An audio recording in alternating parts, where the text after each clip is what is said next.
Guys, kembali lagi nih, ada info yang menarik. Ternyata diam-diam nih, kapasitas data center Indonesia itu meledak naik, mencapai sekitar 636 megawatt, atau naik sekitar 139% dari tahun 2025. Bahkan nih, di akhir tahun, diperkirakan data center Indonesia mencapai sekitar 1650 megawatt. Karena saat ini sisa sekitar 1 gigawatt, statusnya itu sudah tahap konstruksi akhir, seperti pemasangan rack server, bahkan ada yang tinggal menunggu penyambungan ke gardu listrik nih. Tentu saja, ini kabar yang sangat baik, karena dengan data center, artinya memberikan ruang bagi talenta Indonesia untuk terjun ke sektor teknologi tinggi, seperti arsitektur jaringan, pengelolaan energi, keamanan cyber, hingga desain chip semikonduktor, yang nantinya mengubah paradigma Indonesia yang sebelumnya menjadi buruh murah, ke depan menjadi talenta high-tech. Nah, sampai di sini muncul pertanyaan nih, kok bisa sih Indonesia diserbu investor asing untuk dijadikan base camp pusat data center? Padahal ya, kalau kita lihat isi media sosial, bahkan media nasional, seakan-akan itu Indonesia bakal bubar besok. Namun kenyataan di lapangan, diam-diam nih lahir bayi raksasa yang kini sedang bersaing sengit dengan para pemain data center utama di Asia Tenggara. Nah, penasaran kan infonya? Tanpa banyak basa-basi, yuk kita bahas lebih detail lagi. Dalam beberapa tahun terakhir nih, terjadi persaingan perebutan industri kecerdasan buatan atau artificial intelligence. Karena dunia sepakat, artificial intelligence sebagai penggerak utama pertumbuhan baru ekonomi global, sekaligus penentu kedaulatan digital suatu negara. Beberapa sumber mengatakan, 2030 nih, artificial intelligence diproyeksikan bakal menyumbang sekitar 1 triliun US dollar bagi produk domestik bruto Asia Tenggara. Sedangkan Indonesia sendiri diprediksi nih, kebagian kue sebesar 366 miliar US dollar atau sekitar 6.586 triliun rupiah. Lantas, apa hubungan data center dengan artificial intelligence? Nah, ini nih yang perlu diketahui. Tentu hubungannya sangat erat. Jika dianalogikan sederhana nih, data center itu merupakan kilang data, sedangkan artificial intelligence merupakan sistem yang mempelajari pola data. Jadi nih, semakin besar kapasitas data center, maka semakin banyak pula data yang ditampung dan pada akhirnya menghasilkan artificial intelligence yang lebih cerdas dan lebih berpengetahuan. Saat ini, posisi dengan kapasitas tertinggi di Asia Tenggara masih diduduki oleh Singapura sekitar 1.400 megawatt, sedangkan posisi kedua di akhir tahun nanti nih diduduki oleh Malaysia sekitar 2.100 megawatt, kemudian disusul oleh Indonesia sekitar 637 megawatt, tapi di akhir tahun menjadi sekitar 1.650 megawatt. Kenapa Indonesia ini bagus, meskipunnya masih kalah nih dari negara tetangga?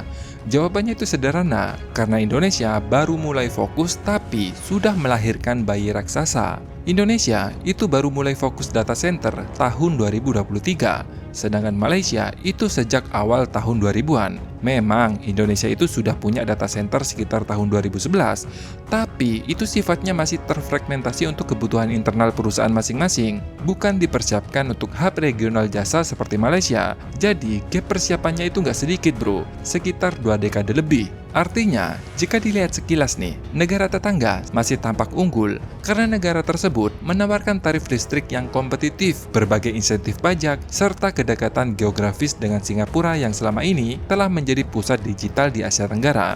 Namun, terdapat tantangan besar nih yang mulai muncul di negara tersebut. Sebagian besar listrik di Malaysia itu ternyata ya berasal dari batu bara dan gas alam, sementara perusahaan teknologi global semakin agresif mengejar target net zero emission.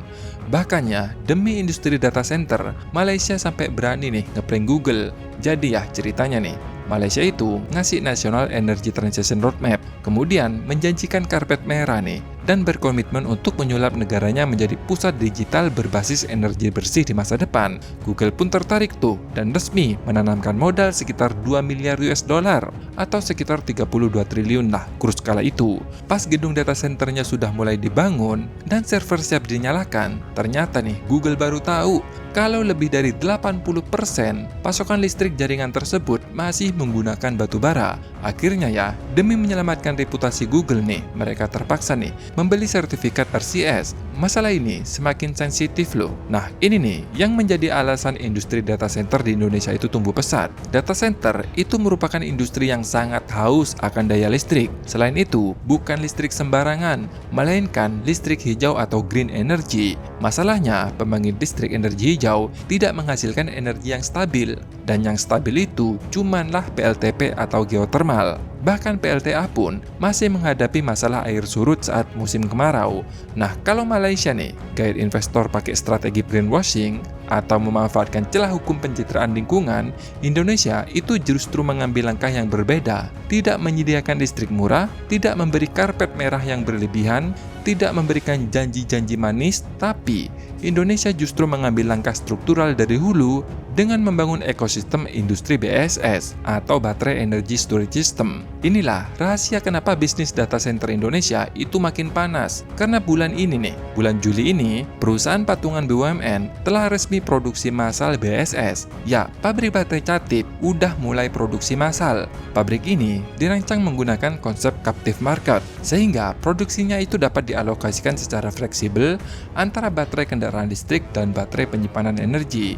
Fase pertama nih, produksinya mencapai 6,9 gigawatt per tahun. Ini nih yang membuat Catip itu semakin penting bagi industri AI di Indonesia. Karena pabrik Catip itu punya 2 jalur baterai. 80% itu untuk baterai LFP, sedangkan 20% untuk baterai NMC.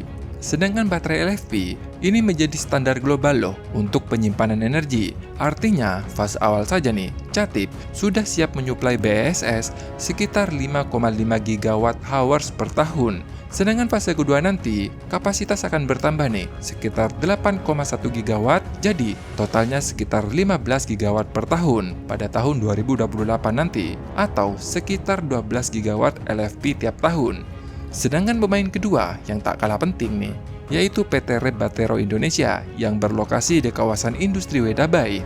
Perusahaan ini merupakan kolaborasi antara Singsang Group dan sekaligus Rep Batero yang sejak awal memang dibangun untuk melayani pasar power baterai dan sekaligus energy storage. Bahkan ya, perusahaan ini sudah mulai beroperasi nih pada bulan Mei 2026 dan sekarang telah mengerjakan sel baterai BESS sebesar 8 gigawatt untuk Vena Energy yang nantinya menyokong pembangkit listrik tenaga surya atau PLTS di Kepulauan Riau untuk menyuplai kebutuhan listrik bersih domestik sekaligus ekspor ke Singapura.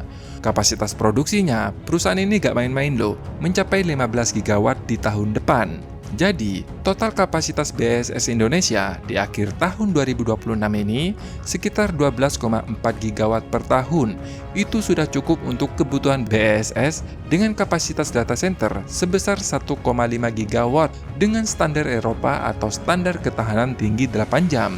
Itu berarti Indonesia dapat menjamin data centernya tetap menyala selama 24 jam penuh dengan menggunakan energi bersih. Kemampuan ini loh yang merupakan keunggulan kompetitif yang tidak dapat dimiliki oleh negara lain dalam waktu dekat. Jadi kesimpulannya nih, persaingan untuk investasi data center atau kecerdasan buatan bergeser secara fundamental.